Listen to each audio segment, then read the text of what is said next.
Bon dia. Hola, bon dia. Com esteu? Benvinguts de nou i benvingudes a la literatura de la Carbonera. Avui teniu el pintat de nou. Hola Genís, hola Helen, Anaïs, veig per ací, veig Eli que s'ha canviat el nom. Quina alegria veure-vos a vosaltres també.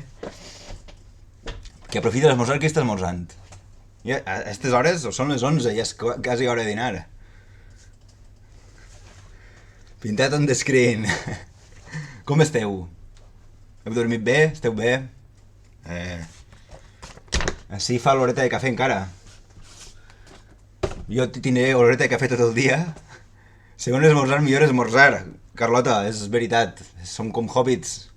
Així. Correcte, Helen, molt bé. Molt bé, molt bé. Pues res, què conteu? Ja fa alguns dies que no mos veiem. L'última setmana va fer la literatura Carlota, va parlar de Olaya, de Stevenson, i bueno, l'anterior, sí, fa 2 setmanes que vam fer el remix aquest de literatura de Tots Sants, o la castanyada, millor dit, que dieu per així. Segona infusió de té a les mans, molt bé, Genís. Bueno, què voleu? Què vos sembla? Que repassem agendeta de lo que va passar esta setmana o què? Voleu dir-me alguna cosa? Ah, sí, que la Eli està així un poc patxutxa. Bueno, Eli, millora't. Millora't. Pues si voleu us explico un poquet què està fent esta setmana per ací, per la Carbo, i què mos espera les pròximes setmanes, que estan mogudetes i segur que trobeu alguna activitat per a fer. Bueno, nosaltres estem entretingudes així. Vos explique. Avui què tenim? Sí!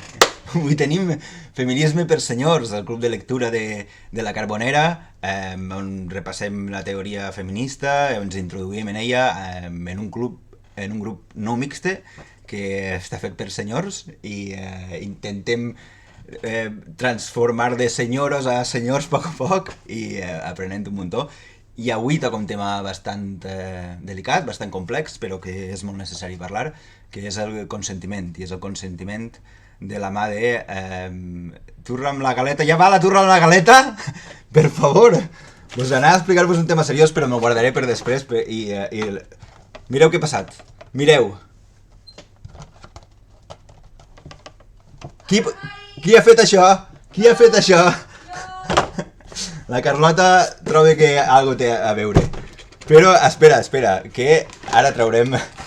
Que em tornes a dir, no patiu, que així n'he trobat una altra, vale? Així que tinc més caixes, sí. Sí, la Helen sap de primera mà que tinc més caixes de galetes. De fet, si vos obri que l'armari no el puc obrir perquè em cauen damunt. Així que anem a començar.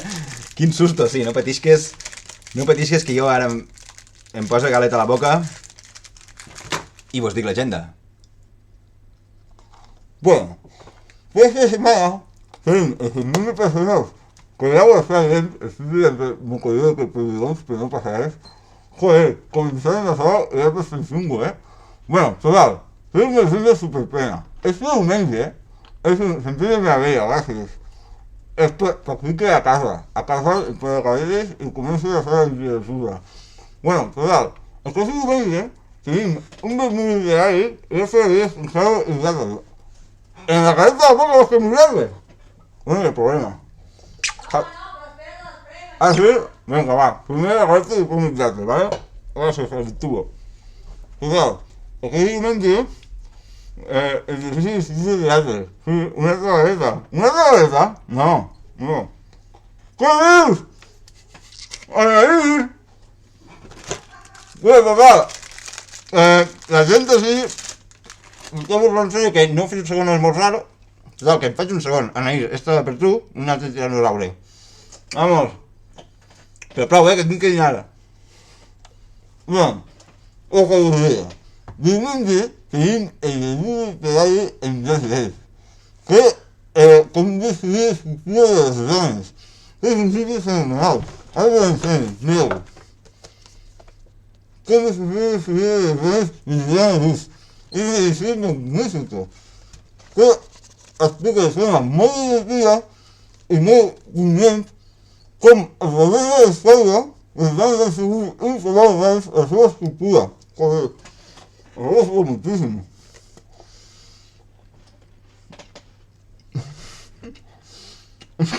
Un moment, per favor, és que si no, no puc explicar res. Es diu la Carlota, gràcies, perquè estàs explicant, estàs fent subtitulant tot el que estic dient jo, perquè ja s'ho sap de memòria, clar. Com destruir l'escriptura de les dones, de Joanna Rus, que és una escriptora que a més escrivia ciència-ficció, i en aquest recull, vale, és un assaig on intenta desglossar o explicitar tota la història de la literatura de les dones, però que ha sigut malmesa o s'ha intentat infravalorar pels homes pel patriarcat. Hidrata't, gràcies. Gràcies, Anaïs, gràcies, Helen. Gràcies, Javitu. Ja vaig a beure aigua per 3 o 4. Joder. Això no m'ho havíeu fet mai, Gràcies, ara començaré a arrencar millor. Moltes gràcies per a aquesta muntanya russa, comunitat. Ara, en realitat, ja encenc amb totes les forces per a fer literatura, amb 2 galetes i 3 hidratacions. Així que, el que vos dia, vermut literari, amb raig verd, Joanna Rus no vindrà, pobra, però sí que tindrem a la Míriam Cano, que és la traductora, i a la Laura Huerga, que és l'editora. La conversa segur que és super interessant i bueno, nosaltres estarem, com no pot ser d'altra manera, i ens encantaria que estiguéssiu vosaltres, val? Aquest diumenge. Què més? Ja continuem. El dijous que ve, no tinc hidratacions, streams més llargs, sisplau. La premissa és molt interessant. La premissa és molt interessant, Genís, i en realitat fa falta, perquè quan pensem en la història de la literatura sempre se'ns ocorren noms de senyors, perquè sempre ens han explicat els noms de senyors. I quan s'han explicat el nom de les senyores, bueno, sí, però en realitat no és tan intens com ella ho presenta, o això en realitat ho va copiar d'algú altre, saps? Sempre s'han posat les petites pegues per a... per això, perquè no estiguessin valorades les obres de les dones, que hi ha dins la història de la literatura pues, sempre s'han silenciat. Per tant, és interessantíssim. Jo he apretat un botó sí, que no sé, està mostrant-me el temps d'avui. Tinc igual. Quan puguis, I need enllaç. Vaig de seguida. T'envia l'enllaç. En tenim així a la Carbonera de sobres, o sigui que jo us passo l'enllaç del web. Però podeu passar a recollir-lo per així, perquè ens fa molta il·lusió veure-vos les caretes. Així us envia l'enllaç. Eli. Ahí tens. Bueno, total, el que us explicava. Què tenim més? Dijous que ve tenim el club de lectura de clàssics de la Carbonera. I esta volta toca pues, un os dur de rosegar, com diu la Carlota. El llibre Detectives Victorianes demostra tot el que has comentat i aprofita per recomanar-lo. Molt bé, Genís, pues gràcies per la recomanació. Ho tenim en compte. Clàssics. Club de lectura de clàssics de Punts del subsol de Fyodor Dostoyevsky. La setmana que ve, qui estigueu apuntats al Club de Clàssics, sapigueu que l'heu de començar a acabar ja, vale? Perquè us queda una setmaneta. I qui no, pues sapigueu que a partir del trimestre que ve pot ser alguna plaça s'obri, perquè és genial, i el porta la Carlota, que és una... Bé, ja ho sabeu totes, que és una crac. Què més? Diumenge que ve, l'amic Fyodor, sí. Diumenge que ve, vermut literari amb Saldonar, que ha fet una edició magnífica de la vida d'Anna Murià, viure i escriure. Quirze Guifrell, que vindrà a presentar-nos el llibre i a parlar-nos de les diferents vides que ha tingut Anna Murià, perquè no només és una escriptora, sinó que va ser una dona que va viure a Sud-amèrica, a Centroamèrica, va ser un referent clau de la literatura catalana i, últimament la Murià, molt bé, sí. Últimament estan sortint moltes edicions de l'Anna Murià, de la seva vida, de la seva obra. És importantíssim repassar-la per entendre part de la nostra història literària. El diumenge 20 tindrem així el Quirze Guifrell per a parlar-nos. Així que tingueu en compte. Què més? Ah, sí, bueno, última recomanació de l'agenda, però no menys important. El 27 de finals de mes ja, diu, és que a finals de mes no sé què passarà, però bueno, és igual, tingueu en compte, perquè serà una presentació i un vermut literari molt xulo, que és amb la gent de Males Herbes. I tindrem El Subhastador, o sigui, l'obra més canyera que hem present... Bueno, en realitat són bastant canyeros en tot el que editen, però El Subhastador a mi em té el cor robat. És una història sobre l'especulació urbanística, podríem dir, als Estats Units, als anys 70, 80, com el model urbanístic a poc va anar menjant-se els camps i va fer fora els grangers de tota la vida i tal.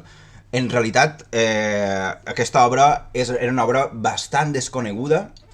Vale? Joanne Sampson és una escriptora que va escriure aquest llibre i no en va tornar a escriure més, perquè va morir, pobra. I, bueno, interessantíssim com la tensió va pujant a cada moment. Jo crec que és un imprescindible i el diumenge 27 tindrem un vermut literari, em vindrà l'editor i em vindrà la traductora i en parlarem moltíssim. Així que tingueu en compte. Males Herbes i Raig Verd i Saldonar, no s'oblideu. Jo crec que són 3 grans llibres que presentarem aquest mes i val la pena que s'acosteu. I bueno, ara ja sí, hem repassat agenda. Què us sembla si parlem un poquet de literatura i fem amb el vostre perdó vaig a utilitzar la segona hidratació, que n'he utilitzat només una, i descansa un poquet.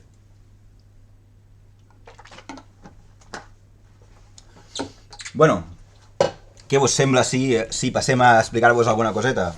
Sabeu de lo que vaig a parlar-vos avui? Tinc la vista a la mà. Molt bé. O sigui, estigues a punt. Gràcies, bonica, Carlota. Sí, no tinc aigua, sí. Còmic, sí, anem a parlar de còmic. I anem a parlar d'un còmic que ens ha arribat a la llibreria de la mà de Genís. Genís ens va regalar 3 còmics meravellosos a les 3 llibreteres de la Carbonera i no podem estar més agraïdes, així que Genís, moltes gràcies, i avui analitzarem un dels còmics que ens va portar, que és aquest. Espera a veure si puc fer la mostrada de còmic i el canvi de careta alhora. 3, 2, 1... Dins la sala dels miralls, de Liv Stromkist. Coneixeu? Sí? No? Bueno, ara us ho explico. Liv Stromkist és una autora sueca del sud de Suècia, molt cèlebre al seu país, molt cèlebre aquí a casa nostra des de fa uns anys. Liv Stromkist, la millor, Anaïs, la coneixes, vaig llegir No siento nada, molt bé. No siento nada ha sigut el seu gran èxit així, tot i que hi ha 2 llibres, 2 còmics meus publicats aquí. Hi ha hagut punyalades que fan menys mal que el còmic seu. Ja, sí, però bueno, ara us explicaré per què este és diferent. És el primer que s'edita en català, de Liv Stromkist. Els altres s'havien editat per Reservoir Books en castellà. Crec que van ser 2018, 2019 i 2021, tot i que ella els havia escrit molts anys abans i havia estat a Suècia, havia sigut una gran revelació. Ella, Liv Stromkist, va néixer al 78. Ella és una autora... Bueno, en realitat és una... Ella va estudiar ciències polítiques, però es va dedicar a la comunicació. És locutora de ràdio, és locutora de televisió, i bueno, és una activista feminista, és una activista també per als drets dels refugiats i de l'asil polític al seu país, i bueno, doncs, té una consciència social i tots els seus còmics van dirigits a intentar d'alguna manera mostrar eixa vessant, eixa mirada crítica, eixa mirada feminista cap a la societat que l'envolta.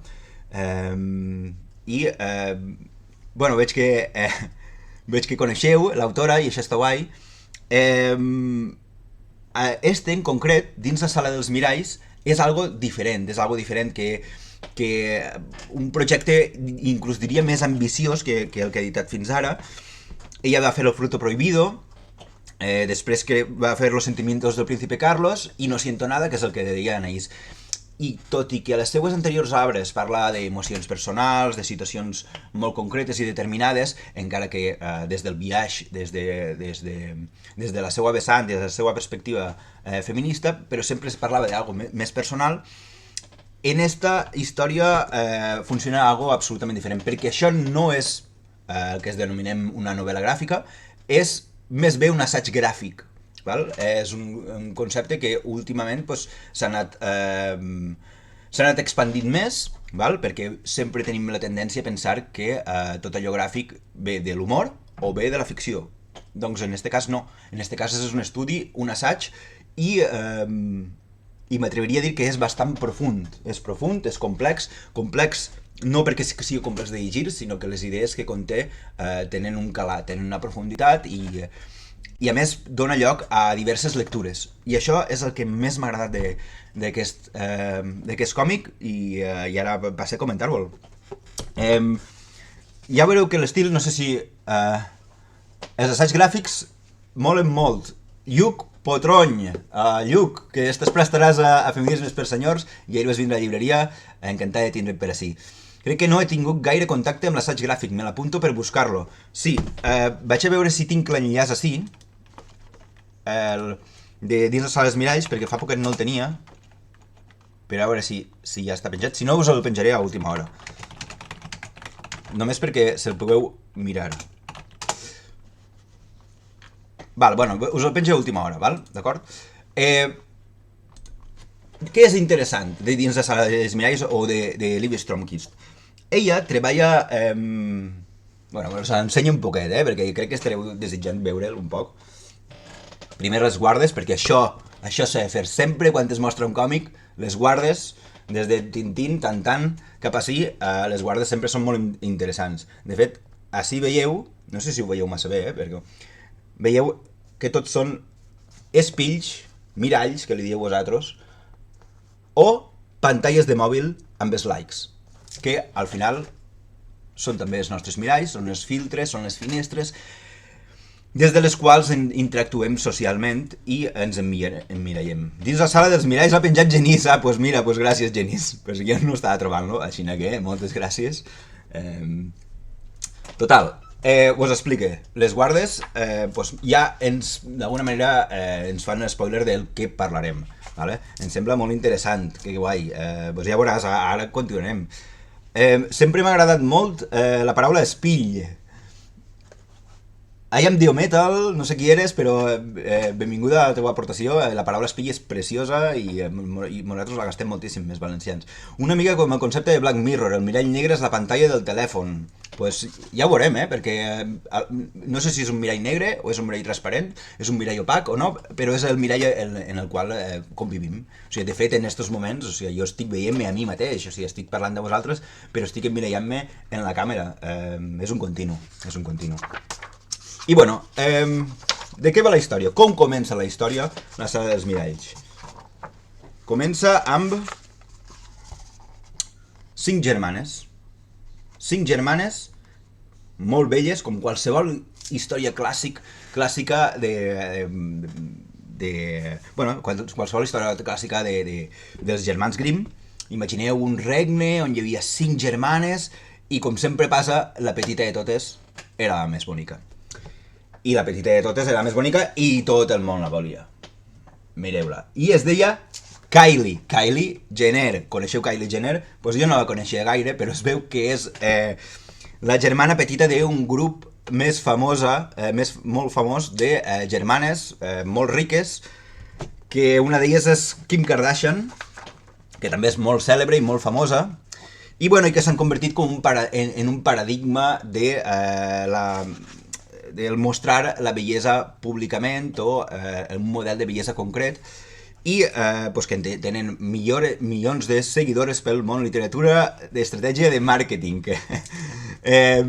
Sí. Bueno, total, jo així anem en la conversa molt ràpid, jo no puc fer les dues coses alhora, he d'aprendre.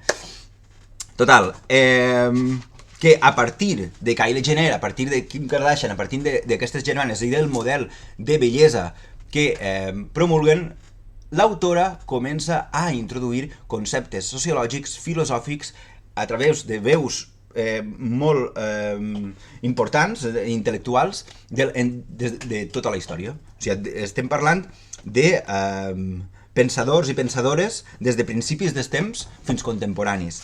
I el primer que fa és introduir a un filòsof que es diu René Girard. René Girard, no sé com es pronuncia en francès perquè no sé francès. I el veieu aquí. Com veieu, l'estil del còmic és molt de tira còmica, però introdueix molt de text. Per què? Perquè l'autora necessita introduir teoria política, teoria sociològica al lector. Val? I difícilment es fa sense el text. Tot i que és molt capaç de simplificar, i no ho dic des de la perspectiva pejorativa, sinó al contrari, o sigui, des d'un aspecte molt positiu, simplificar algo complex, que són les idees de filòsofs, sociòlegs, que parlen sobre la bellesa. Vale? En este cas, parlem sobre el desig, sobre com les persones contínuament desitgem ser boniques per agradar, val? Perquè estem en una societat del consum en el qual ens venem com un producte. Contínuament estem mirant per la nostra bellesa, per semblar-nos a algú. M'agrada això de que fiqui tant de text com a no siento nada. Sí, però tot i això, és increïble com el poder gràfic de les seues imatges moltes voltes explica més que el text en si. Val? Si veiem, ella sempre dibuixa els personatges amb angoixes. O sigui, no sé si està enfocant massa la càmera, però les cares dels personatges, recordeu els Beavis and Butthead? Potser són molt joves, jo ja començo a tenir una edat, que els personatges tenien la cara com tensionada sempre, que tenien com una angoixa existencial dins. Doncs la Liv Stromkist també ho fa això amb els seus dibuixos. Si de fet, us recorda alguna cosa això? Us recorda alguna cosa aquesta cara? Sí? El recordo com una cosa llunyana, però sé qui són. Correcte. Beavis and Butthead a la MTV, molt bé, Anaïs. Veig que tenim una edat també. M'intat un respecte que em sembla que som més gran que tu. No sé, no sé, perquè tens un 1984 i tindrien que veure de quin mes eres. Bueno, igualment, el que fa l'autora, vale, és repassar les teories d'aquests filòsofs, sociòlegs, pensadores diferents des de la seva pròpia perspectiva. Aquí, el René Girard, val? Està explicant-nos, no passa res, la gent gran també se l'estima, però supos que sí, no? Només faltava. Si estimem a tot el món. René Girard el que explica és que les persones hem arribat a un moment en els quals tenim tantes voluntats, tants desitjos, que no tenim el temps suficient per a centrar-nos en el que desitgem realment, ni en la manera en la que ens volem presentar al món per a ser un producte de desig. No sé si s'entén. La qüestió és que necessitem mediadores, persones mediadores, que ens diguin què desitjar. Així, persones com la Kylie Jenner o la Kim Kardashian, a través de les xarxes i mostrant els seus cossos, mostrant els seus estils de vida, ens diuen contínuament què desitjar, on arribar, on atansar el nostre desig. I moltes persones són les que ho segueixen, moltíssimes, milions de persones. Potser no és el vostre model, però hi ha molts altres models que fins i tot es poden presentar com alternatius o feministes, però que no deixen de continuar representant certs models. I ara pot ser model ideològic, però ara en parlarem de model físic, de la bellesa en concret, que és del que tracta dins de la sala dels miralls, que és parlar de com la bellesa i el desig de ser atractiu està íntimament relacionat en aquests moments en la nostra esperança de que ens estimen.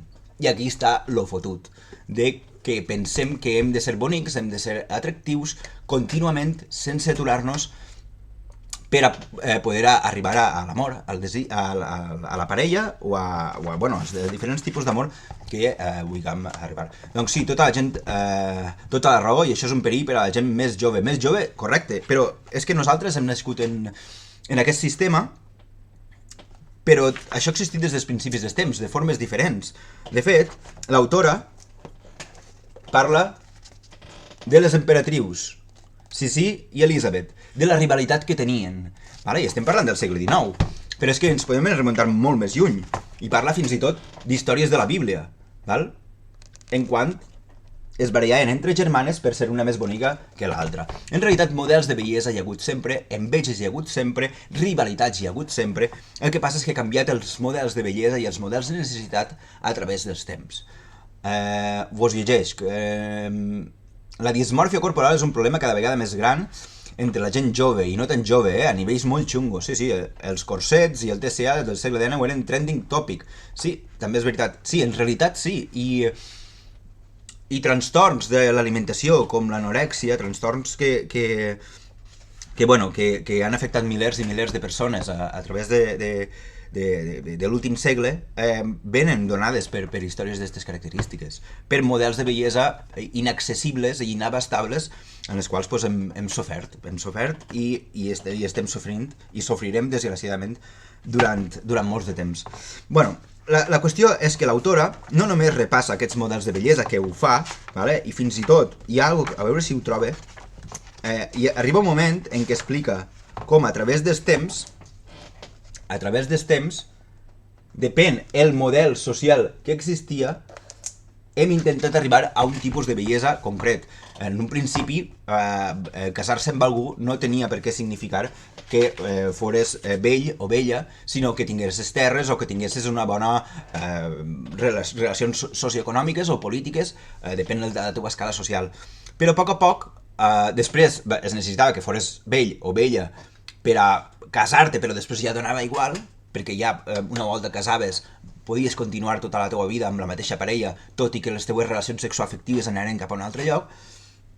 I hem arribat a un punt en el qual, i això l'autora ho troba a col·lació de Zygmunt Bauman, el sociòleg, que va instaurar el concepte de modernitat líquida, en el qual les relacions ja no són fermes, o sigui, els vincles entre les persones cada volta són més volàtils.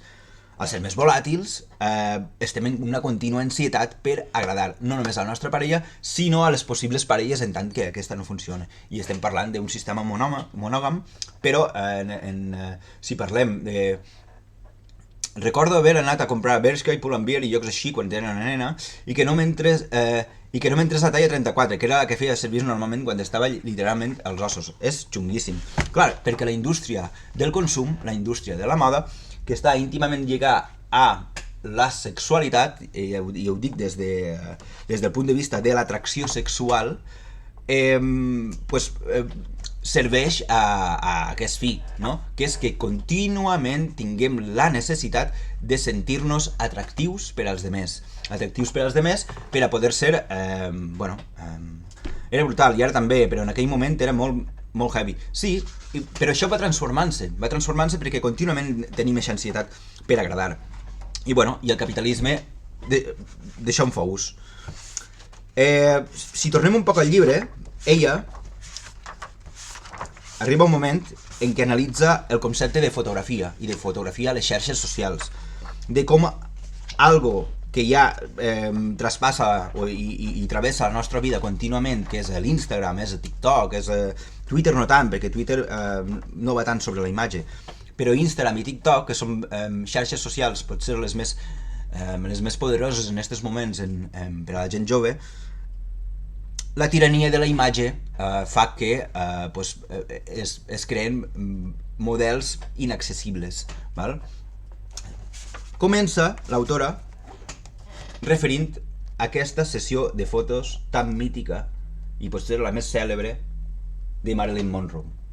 Segur que heu vist moltes fotos que li van fer a ella, van estar 72 hores seguides fent-li fotos sense descansar, la pobra va quedar rendida i als pocs dies se la van trobar morta, va quedar suïcidada. El fotògraf al final ell va confessar que el que volia era tirar-se a Marilyn Monroe, el que volia era posseir-la. I, en tot cas, la va posseir no en un sentit físic, però en un sentit psicològic i després a nivell social, perquè aquelles fotos, moltes de les que Marilyn Monroe no volia que sortiren a llum, van sortir a llum i van sortir en un museu. Com veieu, aquestes taques, aquestes creus sobre les fotos són les que ella va dir que no volia que es publiquessin, però es van publicar igualment. Val? el control que hi havia... Perdó, llegeixes els missatges. S'ha establert una mena de dependència massa forta entre el reconeixement exterior a través dels likes i el benestar fugaç que provoca el xute de dopamina associat. Correcte. I ja que Helen parlava de Black Mirror, en Black Mirror hi ha un capítol concret sobre això que estàs parlant, Genís, que és sobre la necessitat del like continu i com la societat d'alguna manera s'estructura en base als premis que unes persones anem donant-nos a les altres, que és a través dels likes. Tinc un parell d'amics amb filles de 12 anys i estan molt preocupats per el tema de les xarxes socials. Lo de la Marilyn va ser tremendo, pobra Marilyn, sí. La Marilyn, pues, pobra, pues, va ser pues, una esclava de... bueno, potser no és el terme apropiat, no? Però una esclava de la pressió de la bellesa de Hollywood, de tot el capitalisme infundat sobre el seu propi cos. Val? Va arribar a ser un model de bellesa mundial i la pressió social que n'hi havia damunt d'ella, i a més la pressió no només social sinó del patriarcat, dels homes que tenia a la vora, de tot el sistema de comunicació, bueno, pues va petar. I bueno, total, contrasta aquests dos models, el de Marilyn Monroe i el de Kim Kardashian. I així presenta una idea interessant, la Liv Stromkist, que és la Marilyn Monroe, les fotos que li feien necessitaven aprovació d'un home, que era el fotògraf, per a dir quines eren les correctes, quines no, i quines es publicaven i quines no. I després una revista que les volgués publicar o no. En el cas de Kim Kardashian, o de qualsevol noia o noi que es faci fotos a Instagram, està el fet de que es pren les fotos ella mateixa o ell mateix i decideix si aquestes fotos són... si es troba guapa o no, si és bella o no és bella. I això pot semblar emancipador, però al final està servint al mateix producte social. Val? Aquí veiem com l'autora dibuixa a Kim Kardashian, com explica la seva història a través... Veieu? Són fotos famoses d'ella, que va fer quan era jove. Bueno, és jove. I aquí ens presenta a Susan Sontag, famosa fotògrafa, artista i pensadora feminista, que d'alguna manera ens va explicar que la fotografia no només fotografiava l'objecte, sinó que el posseïa. Val? I aquesta és la part interessant de Liv Stromkist i dins de la sala dels miralls, que és que a través dels capítols ella va donant a entendre tota la història de la bellesa, tota la història de la nostra relació amb el desig, amb la corporalitat, amb el fet de que necessitem sentir-nos atractius per les veus de diferents pensadors i pensadores. La seva forma d'exposar-ho és tan clara, tan nítida, però d'una profunditat enorme que fa que tu puguis llegir el llibre d'una tirada o que pugues dosificar-te'l i començar a estudiar tot allò que de forma de digressió, no? O sigui, agafes Susan Sontag que diu, mira, t'està explicant de com l'objecte és posseït per la càmera. Doncs me'n vaig sobre la fotografia de Susan Sontag i estudio un poc més. Perquè l'autora el que fa és, així al final, posar totes les fonts bibliogràfiques per capítol que té el llibre. Això és interessantíssim, perquè el permet que el llibre tingui una llarga durada, que pugues aprofunditzar sobre el tema, que és el que vol l'autora. En realitat, el que Susan Sontag dia és que la càmera el que fa és donar importància al que fotografies en competència a les altres coses que no fotografies. Per tant, no és retratar el món, sinó donar-li valor al que estàs fotografiant. Clar, aquí hi ha el perill de les xarxes socials, que és el que estàvem parlant. I bueno, crec que estic fent una turra molt gran, ¿vale? M'encanta que això que tingui bibliografia. Pues sí, perquè al final l'obra no s'acaba aquí. Bueno, total. Aquí veieu que no només s'explica només amb text, sinó amb imatges panoràmiques de lo més boniques. En aquest cas està parlant del filòsof Edmund Burke quan va fer la distinció entre lo bell i lo sublim, i bueno, pues el pavo, l'Edmund Burke aquí està flipant la gorda, saps, en algo sublim. Bueno, al final acaba, que no vaig explicar cap spoiler, tot i que no es pot explicar spoilers perquè és un assaig, per quan un club de lectura d'aquesta d'aquesta obra. Quina, la d'Edmund Burke? No t'he entès, Genís. Total, que al final el llibre s'acaba amb un relat o amb una perspectiva de totes o moltes de bruixes famoses, clàssiques, en les quals ja s'han fet majors, ja no han pogut retindre tot allò que intenta retindre la foto d'Instagram, que és la bellesa, i com a través de la seva maduresa, veient com els surten arrugues, com ja la pell no és tan tersa, com ja els pits no són tan turgents, com s'emancipen a través d'enamorar-se del seu propi cos, de la seva pròpia bellesa i d'entendre la pròpia mortalitat. I és preciós perquè al final vas repassant totes les seves històries i donant-se compte de com la bellesa, entendre que la bellesa és algo efímer, que és algo que no es pot posseir, que no és que simplement és algo atzarós i absolutament com dir-ho, basat en un criteri aliè, val? I que no ens té per què travessar. Repassant totes aquestes històries ens fa donar-nos que això, que tenim que repensar la nostra relació amb allò atractiu i amb la nostra forma de sentir-nos bells o no, o jutjar a les demés persones. Acaba, això sí, amb Cecília Imperatriu, amb la seva història de bellesa absoluta i de com si fos Dorian Gray a través d'un quadre i la bellesa que li van captar en aquest quadre d'aquí, en aquesta pintura, i ella no va poder sobreposar-se mai al fet de que aquesta pintura, que era el seu reflexe, però també el seu rival, no va poder vèncer aquesta bellesa mai i es va separar de la societat i tal. Bueno, què vos tinc que dir més? Dins la sala dels miralls. És una obra super profunda, molt, que no ho he comentat, però molt d'humor, o sigui, ens rius molt a mesura que vas aprenent, vas rient molt. Fun fact, es van deixar de retratar als 32 anys perquè no es veiés com envellia. Correcte, i això ho explica aquí. I a partir d'aquesta edat, ella va començar a eixir al carrer tapant-se la cara sempre, ningú sabia l'aspecte que tenia i de fet hi ha moltes poques proves de l'aspecte que tenia a última hora perquè ningú la veia.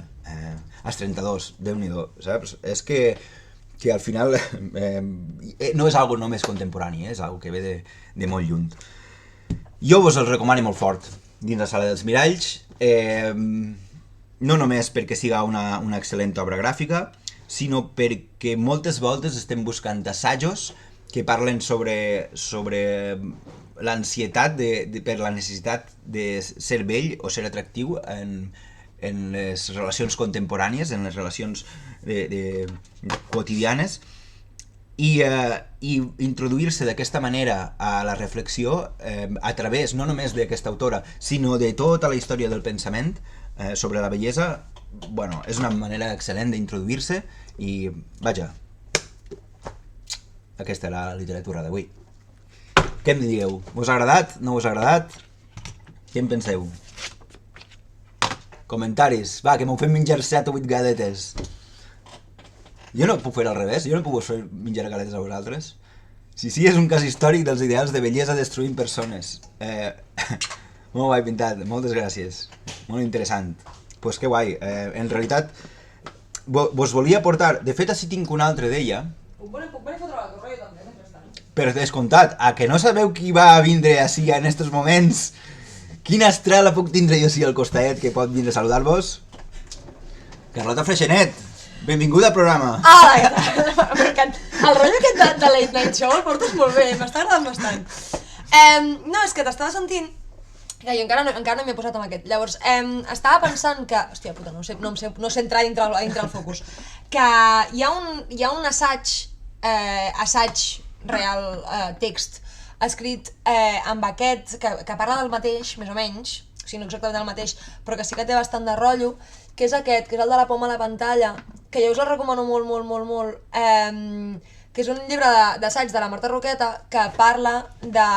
O sigui, parla de moltes coses, però sí que parla de desig a l'era digital. És un llibre molt guai, a més és una col·lecció d'assaig que està pensada per gent molt jove, està pensada per alumnes com de batxillerat i tal. Jo l'he fet servir bastant per clubs de lectura i coses, i la veritat és que funciona molt bé perquè parla d'aquestes coses, és a dir, evidentment és molt més amable llegir-ho des del còmic, no? Però si això és una cosa que us acaba obsessionant mínimament i voleu ficar cullerada, aquesta és una molt bona manera també de llegir una miqueta de contingut i de xitxa i de teoria, i parla molt de Victoria's Secret, dels anuncis de Victoria's Secret, de les desfilades, dels àngels, de les pel·lis de Disney, de com ens passa tot això i tal, i té bastant de rotllo. Què diu la Helen?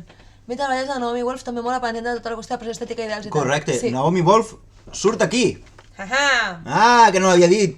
I aquí també, juraria, però ho estic dient de memòria i és un llibre que igual em vaig llegir fa 2 anys.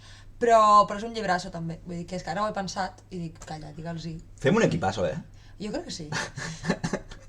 En realitat sí. Què els anaves a ensenyar, el Fruto? Sí, el Fruto Prohibido. Ja buscar-lo. Per exemple. És que crec que no sento nada...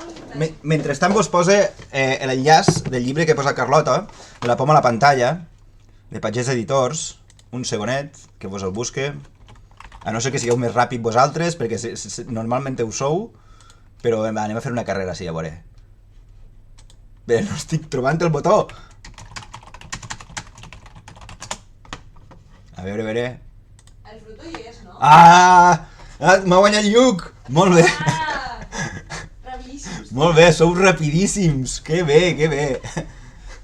No estic trobant el Fruto, hauria de ser aquí? O és a dalt? Pues no ho sé, marcava com el que teníem, però... No, perquè m'acaba de ser una noia que potser l'he buscat. Vale, no passa res. Bueno, en tot cas, sapigueu que teniu altra obra de Liv Stromkist disponible i que si no la tenim a botiga sabeu que podeu demanar-la i que us el portem de seguida. I, espereu, us passo la cançó sobre Victoria's Secret i el matrimoni entre ideals de bellesa i patriarcat. What? Oh, és brutal aquesta cançó. Ah, sí? Jo no ho he sentit mai, això. Molt bé, molt bé. Molt guai. Després l'escoltem. Ja estic trucant a la Corpo per al vostre programa. Carlota, volen que fem un programa a TV3? Vale, que paguin. Sí. Així... O sigui, això, el programa el fem gratuït només per a vosaltres. O sigui, i perquè sou vosaltres. Perquè sabem que la gent està cridant molt fortíssim perquè fem un programa a TV3. Està manifestant-se ja quasi la gent, però som durs en la negociació, així que us paguin molts diners, sí, crec que sí. Bueno, total, fem una repassada a l'agenda express i vos deixe tranquil·les i tranquils per a que aneu a viure les vostres vides, que un dijous pel matí escoltant el Pintant massa rato pot fer mal de cap. Repassem. Avui, feminisme per senyors. El consentiment de Vanessa Springora, que no ho he acabat d'explicar abans, un tema molt delicat, però importantíssim, perquè mos va fer adonar que temes tan complexos com la pedofília encara estaven molt presents en la societat francesa, europea, en els anys 80, 90 i fins i tot 2000, i que les institucions no reaccionen com haurien de reaccionar. I la història de Springora és duríssima, però és un llibre magníficament escrit i crec que és imprescindible que el llegiu. Després del club ja en parlarem més. Tenim el diumenge vermut literari amb Laura Huerga i Miriam Cano, Com destruir l'escriptura de les dones, de Joanna Rus. Tenim la setmana que ve els clàssics amb Punts del subsol, el club de lectura de clàssics. Tenim el dia 20 el vermut literari d'Anna Murià. I tenim el dia 27 el subhastador, el vermut literari del subhastador amb Males herbes. Vamos, teniu de tot. Així, jo no treballo ara, així que em va genial escoltar la literatura. Pues a mi em va de categoria que l'escoltes, o sigui, i que estigues així, i que estigueu així. La cultura de pedofilia és un meló bastant gran que encara viu ara, correcte, i no tinc així el llibre d'Springora, però, bueno, el consentiment de... Sí, perfa, si el tens? Un segonet que me'l porta Carlota. Jo tinc màquines treballant per a mi. Genís, això com es fa? Jo també vull màquines treballant per a mi. Que no es revolten, però que sí. No vull spoilers, però hòstia de Déu. No vaig donar-te spoilers, Eli. Per tu què té el següent? Vale. Mireu, aquest és el llibre del que us parle. El consentiment. Aquesta és Vanessa Springora. I Vanessa Springora, si teniu 2 minutets vos explique, val? Vanessa Springora quan tenia 13-14 anys, va tindre una relació amorosa amb Gabriel Matzneff. És important que es sàpiga el nom d'aquest home. Gabriel Matzneff, que era un escriptor que tenia 50 anys o més, francès, que tenia fins i tot assajos defensant les relacions entre adults i adolescents. I quan parlem d'adolescents parlem de persones d'entre 10 i 15 anys. I això estava permès en el sistema cultural francès i en l'europeu. És un home que tenia molt de prestigi, que sortia a parlar en els programes de televisió, eixia a parlar a l'apòstrof, que era adiós, era possiblement el programa de literatura més famós de la televisió de França. Vanessa Springora va denunciar això fa uns anys, aquesta història d'absoluta aberració, i a partir d'ahir aquest personatge va ser investigat i va ser jutjat, però té 80 i pico anys i poc se li pot fer, val? Hasta fa poquet els seus llibres anaven per allà i hi havia editorials que les havien publicat. Importantíssim saber la història d'aquesta persona per a començar a parlar del consentiment i com el consentiment no només és dir un sí, sinó que ha de ser entre persones amb el mateix poder, i això és importantíssim, perquè tendim a pensar que qualsevol persona que digui sí i ens dona consentiment pot dir sí i no tindre el mateix poder que tu, perquè tu pots tindre un poder molt gran sobre aquesta persona, i això fa que aquesta persona estigui condicionada. Això ho explica molt bé Vanessa Springora i és important. I en la línia, el proper llibre que llegirem al Club de Feminisme per Senyors és Cómo crear espacios seguros, de Shauna Potter, editat per Orsini Press. Shauna Potter és la líder d'un grup que es diu War on Woman i va escriure librazo també. Bueno, no estic llegint els comentaris. Que no spoilers també s'escriu molt fort. Gabriel Matzneff, pedòfil i maltractador. Sí que ho és. Perquè tingueu el nom per escrit i busqueu-lo, Bueno, sí. Cómo crear espacios seguros. La líder de la banda es va donar compte que en totes les seues gires, en els seus concerts, en tota la seva vida musical en els escenaris alternatius, continuava havent abusos i continuava havent espais on els quals les dones no poden encara a dia d'avui sentir-se segures en espais d'oci. Bueno, pues com crear espacios seguros és un anàlisi sobre aquests escenaris i com posar remeis. Importantíssim que els homes aprenguem sobre això també i ajudem a crear aquests espais segurs. Shauna Potter és una reina, llibres brutals, serveix per a tots els espais que pugueu imaginar. Necessito teràpia anti-imatge i anti-homòfobs per un tema. Pues clar que sí, la necessitem tots els dies, la portem necessitant. El tinc anotadíssim i ple de pòstits i coses, és brutals. Helen, pues això, el mes que ve l'analitzarem a Feminisme per Senyors. I ara sí, vos he pegat la literatura de la vostra vida. Necessitaré fins i tot que em digueu a qui l'enviem el raid, perquè no sé com està el panorama del Twitch en català en estos moments. A qui li podem enviar el raid? Ara hem tornat. Esteve, acabes d'arribar ara? Perquè si acabes d'arribar ara, el que has fet és donar-me una galeta, marxar i tornar quan t'ha acabat. Així que vaig... Pintat, sense broma, necessitava una literatura així d'innocent i vaig dir, ai, que guai, Anaïs, pues gràcies, bonica, m'interessava molt explicar-vos això i joder, ojalà pugui explicar-vos coses més guais en un futur que vos puguen agradar, vos puguen arribar. Després d'una setmana de machis, homòfobs i gent superficial, doncs ja em sap greu que hagis tingut esta setmana. Desgraciadament estem lligats al patriarcat i tenim comportaments horribles. Em sap greu.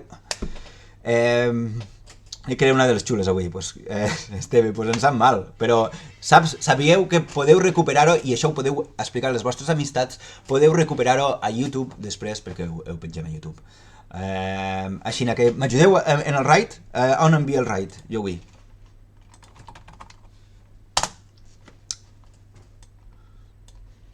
Gràcies, Lluc, gràcies. A veure, què tenim per ací?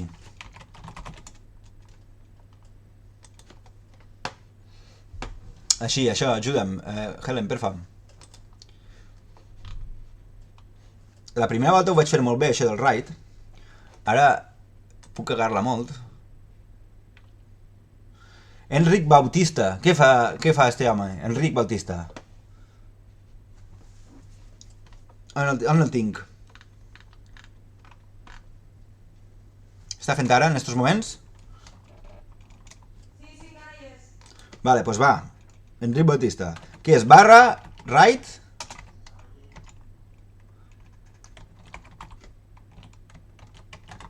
A veure. És barra right i el nom? He de posar una roba o el que siga?